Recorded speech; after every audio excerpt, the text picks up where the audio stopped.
ఒక అడవిలో బిల్లు అనే ఒక ఎలుక ఉండేది. అది తిండిబోతు ఎలుక.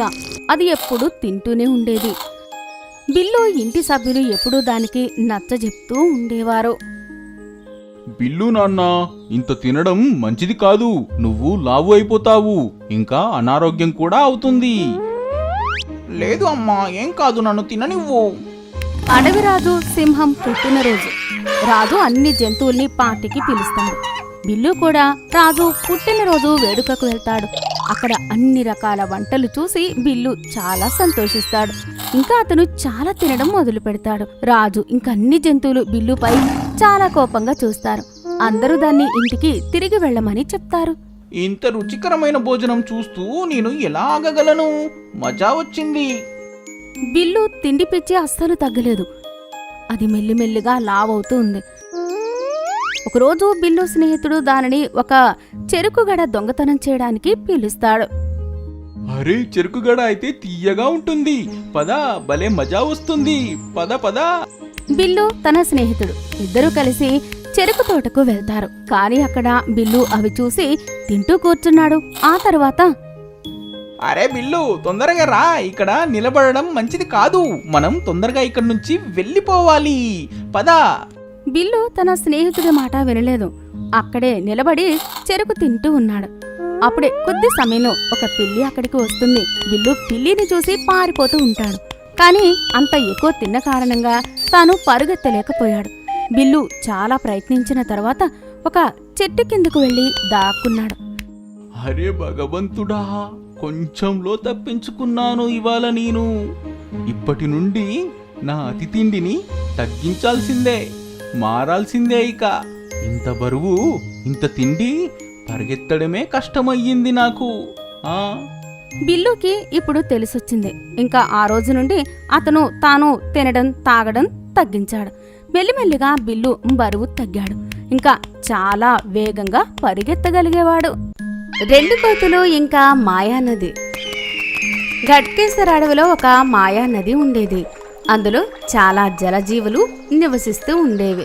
అందులో కొన్ని జలకన్యలు కూడా ఉండేవి. ఆ నది ఒడ్డున ఒక పెద్ద మామిడి చెట్టు ఉండేది. ఆ చెట్టుకి ఉన్న మామిడి పండ్లు తినడానికి 2 కోతులు అక్కడికి వచ్చేవి. ఒక దాని పేరు బంటి, మరొక దాని పేరు బబ్లు. వాళ్ళ ఇద్దరికి ఒకరింటే మరొకరికి పడేది కాదు. ఇద్దరు ఎప్పుడూ కొట్లాడుతూనే ఉండేవారు. ఒకరోజు బంటి ఆ చెట్టు మీదకు ఎక్కి కొన్ని మామిడి పండ్లు తిన్నాడు. దాని తర్వాత బబ్లు అక్కడికి వస్తాడు. ఈ బంటి అయితే రోజు నాకన్నా ముందే ఇక్కడికి వచ్చి నా భోజనం దొంగిలిస్తున్నాడు. నాకు ఏమీ మిగలడం లేదు. దీని గురించి నేను ఏదో ఒకటి చెయ్యాల్సిందే. ఇలా అనుకొని బబ్లు ఒక ఆలోచన చేస్తాడు. ఒకరోజు బబ్లు ఆ చెట్టు కింద దాక్కుంటాడు. ఇంకా బంటి రావడం కోసం ఎదురు చూస్తూ ఉంటాడు. కొద్ది సమయంలోనే బంటి ఆ చెట్టు మీదకి వస్తాడు. అక్కడ కూర్చొని ఆనందంగా మామిడి పండ్లు తింటూ ఉంటాడు. అప్పుడే బబ్లు మెల్లిమెల్లిగా మీదకు వెళ్ళి బంటిని కిందకు నదిలో తోసేద్దాం అనుకుని మీదకు వెళ్తూ ఉంటాడు. కానీ ఆ చెట్టు కొమ్మలు చాలా బలహీనంగా ఉన్నాయి. బబ్లు బంటిని తోసేద్దాం అనుకునేలోపు ఆ చెట్టు కొమ్మ విరిగిపోతుంది. ఇంకా బబ్లు కింద నదిలో పడిపోతాడు. అరే బంటి, నన్ను కాపాడురా, నన్ను కాపాడు. నాకు ఈత కూడా రాదు, నేను చచ్చిపోతానురా. అరే నన్ను కాపాడురా, కాపాడు. నేను ఎందుకు కాపాడాలి? నువ్వు నన్ను చంపాలని చేశావు.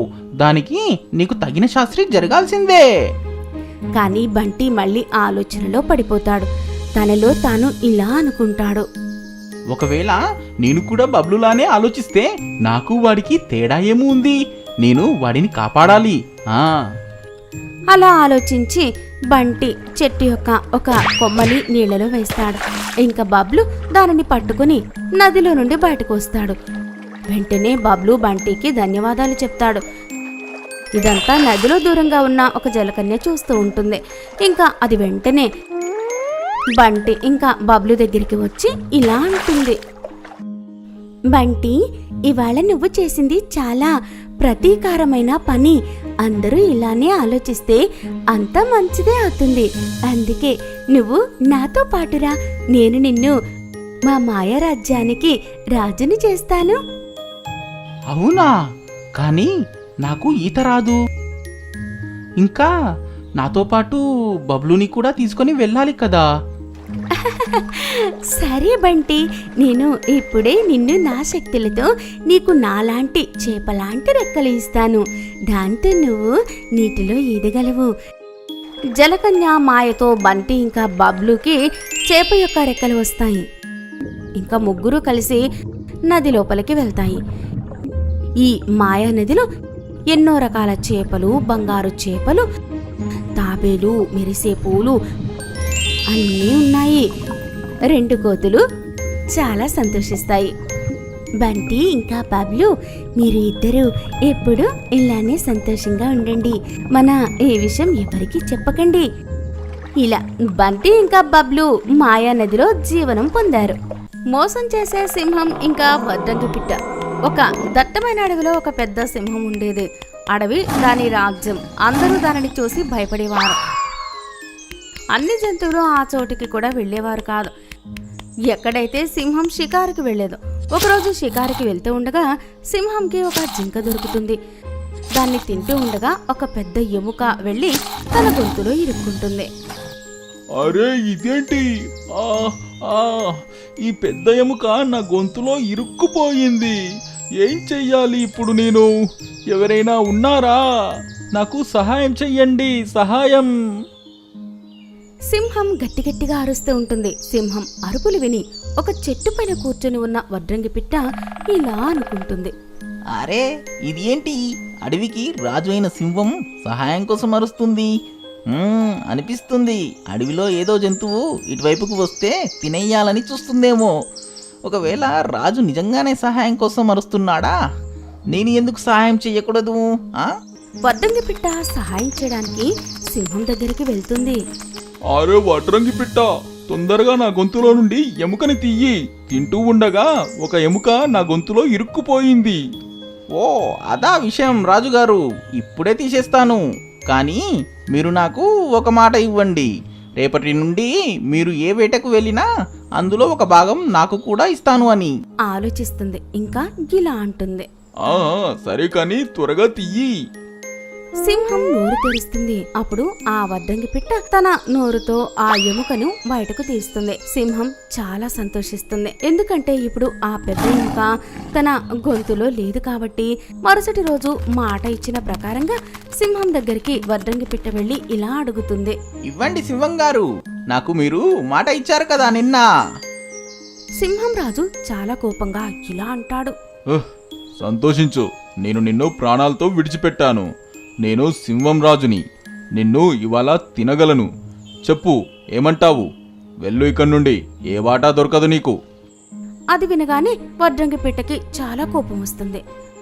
అది వేగంగా తన ముక్కుతో సింహం కళ్ళ మీద పొడిచి వెళ్ళిపోతుంది. అరే నువ్వు ఏం చేశావు? నా కళ్ళు పోగొట్టావు. సంతోషించండి, నేను మీ 2 కళ్ళను పొడవలేదు. నేను వెళ్తున్నాను. వడ్రంగి పిట్ట ఇలా అంటుంది. అలా చెప్పి వడ్రంగి పిట్ట అక్కడి నుంచి వెళ్ళిపోతుంది. సింహం సిగ్గుపడుతూ కళ్ళు పట్టుకుని కూర్చుంటుంది. ఒక మేక తన కొడుకు మోనుతో పాటు ఒక అడవి దగ్గర నివసిస్తూ ఉండేది. మోను చాలా అల్లరి చేసేవాడు. అతను తన తల్లి మాట అస్సలు వినేవాడు కాదు. ఒకరోజు మోను తన తల్లితో ఇలా అన్నాడు. అమ్మా, నేను అడవి లోపలికి వెళ్ళనా? లేదు నాన్న, ఇది చాలా తప్పు. ఈ అడవి చాలా ప్రమాదకరమైనది. అడవిలో చాలా ప్రమాదకరమైన జంతువులు ఉంటాయి. నువ్వు ఎప్పుడూ అడవి లోపలికి వెళ్ళకు, సరేనా? మోను తన తల్లి మాటలు వినలేదు. ఇంకా వెళ్తా అని మారం చేస్తూ ఉంటాడు. అమ్మా, నేను తొందరగా తిరిగి వచ్చేస్తాను. నువ్వు భయపడకు. నన్ను అడవిలోనికి వెళ్ళనివ్వు అమ్మా. అమ్మ మోనుకి చాలా నచ్చజెప్పింది. కానీ మోను వినలేదు. ఇంకా అడవి లోపలికి వెళ్తూ ఉంటాడు. అతను అలా వెళ్తూ వెళ్తూ చాలా దూరం వెళ్ళిపోతాడు. చీకటి పడుతూ ఉంటుంది. ఇంకా మోను దారి తప్పిపోతాడు. అరే, నేను ఎక్కడికి వచ్చాను? నేను తిరిగి ఎలా వెళ్ళాలి? నాకు ఏమీ అర్థం కావట్లేదు. నేను ఎక్కడ ఉన్నాను? అమ్మా, అమ్మా. మోను తన తల్లిని గుర్తు చేసుకుంటూ ఉంటాడు. మోను చాలా గట్టిగా ఏడుస్తూ ఉంటాడు. అతను అక్కడ చుట్టుపక్కల దారి వెతుకుతూ ఉంటాడు. కానీ అతనికి సరైన దారి దొరకలేదు. అప్పుడే మోనుని ఒక గుంటనక్క చూస్తుంది. ఆహా, ఈ మేకపిల్ల అయితే చాలా రుచిగా ఉంటుంది. ఎక్కడ తిరుగుతుంది ఇది? ఆహా, నేనైతే దీనిని వండుకొని తినగలను, ఇంకా పచ్చిగా కూడా తినగలను. అరే పిచ్చిదానా, ఎక్కడికి వెళ్తున్నావు? ఇంకా నా వల్ల అయితే కాదు, ఇప్పుడే వెళ్ళి దానిని పట్టుకుంటాను. హుషారైన గుంటనక్క మోను దగ్గరికి వస్తుంది. ఇంకా దాంతో మాట్లాడడం మొదలు పెడుతుంది. అరే బాబు, ఎందుకు ఏడుస్తున్నావు? ఏడవకు ఏడవకు, చెప్పు, నేను నీకు ఏదైనా సహాయం చెయ్యగలనా? నేను దారి తప్పిపోయాను, నేను ఇంటికి వెళ్ళాలి. నువ్వు ఏమీ బాధపడకు, నీ నక్క పిన్ని వచ్చేసింది కదా, పద నా వెనకాలే రా, పద వెళ్దాము. ఆ హుషారైన గుంటనక్క మోనుని తన మాటలతో నమ్మించి దానిని అడవి లోపల తన గుహ దగ్గరికి తీసుకుని వెళ్తుంది. మోనుని అక్కడ చంపి తినేస్తుంది. ఇంకా అక్కడ మోను అమ్మ తన కోసం ఎదురు చూస్తూ ఉంటుంది. ఇంకా చాలా భయపడిపోతుంది. అందుకే అంటారు, మనం ఎప్పుడు పెద్దవాళ్ల మాటలు వినాలి అని, లేకపోతే మనమే ఇబ్బందిలో పడిపోతాము.